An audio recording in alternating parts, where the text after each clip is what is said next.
Nicolas Wattier, directeur technique d'H5 Park. Je vous présente notre nouvelle gamme de rails. Ce qu'on a voulu avec ces rails, c'est faire des rails qui soient déjà plus pratiques pour les travailleurs, quoi, pour les shapers. Les rails qui existent aujourd'hui sont lourds, difficiles à monter. Donc c'était voilà, notre premier impératif.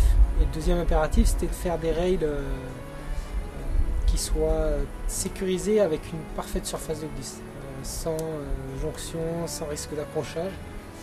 Et après, on voulait des rails qui soient éco-responsables. Donc voilà les trois grandes lignes sur lesquelles on s'est basé pour les recherches.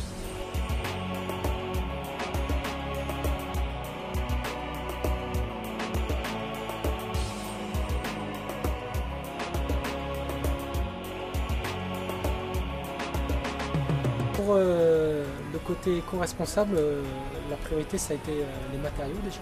Donc on est parti sur du bois, voilà, pour toutes les raisons qu'on connaît au bois. L'autre grand avantage du bois, c'est que c'est un matériau qu'on peut renouveler et transformer à volonté, quoi. Donc si un rail est abîmé, on arrive très facilement à le réparer. On peut aussi prendre un rail on va dire de 12 mètres assez haut et le transformer en plein de petits rails. On peut, voilà, quoi, le bois, c'est pas seulement un matériau qui est renouvelable et écologique, c'est aussi voilà, un matériau qui permet d'éviter le gaspillage et qui permet de moduler à volonté tous les rails. Ensuite, voilà, il a fallu réfléchir à tout le fonctionnement du début jusqu'à la fin de vie du rail. Donc le montage, nous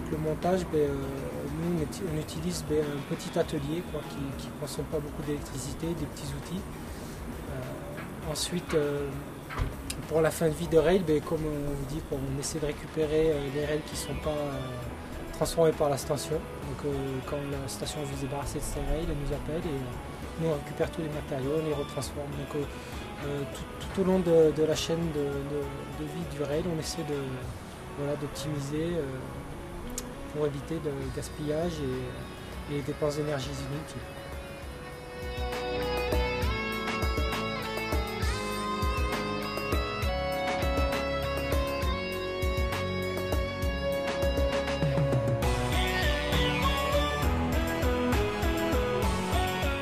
Pour la sécurité, voilà, on a tout misé sur la surface de glisse, quoi. On a voulu un rail qui évite toutes les surfaces d'accroche.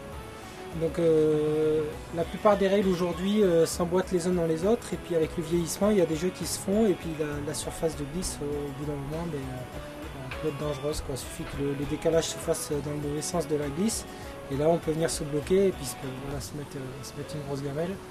Je ne dis pas qu'on va empêcher que les gens se mettent des gamelles sur les rails, parce qu'on en aura toujours, hein, c'est du jib, mais en tout cas ça ne viendra pas du rail, quoi, jamais.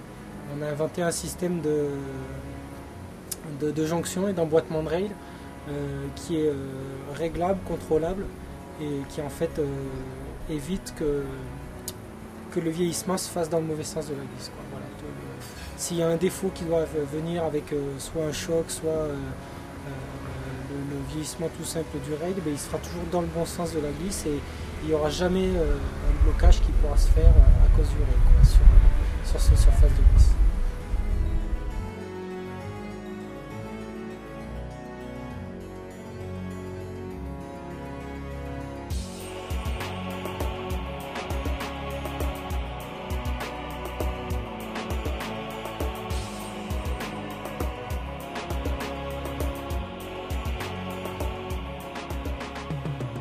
Pour le côté pratique et facile pour les shapers, là tout simplement c'est le poids, quoi. On a essayé d'alléger au maximum les portions de montage pour éviter, voilà, de se retrouver à trimballer des morceaux de 800 kg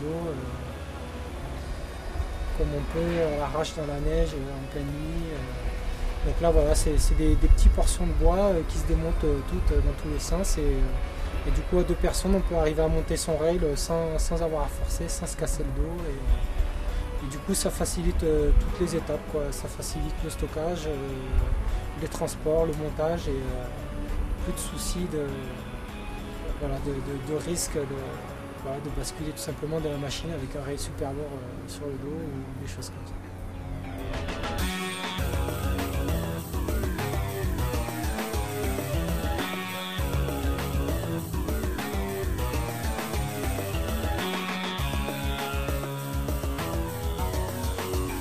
Pour résumer, un rail plus sécurisé, éco-responsable et plus adapté au travail de chez nous.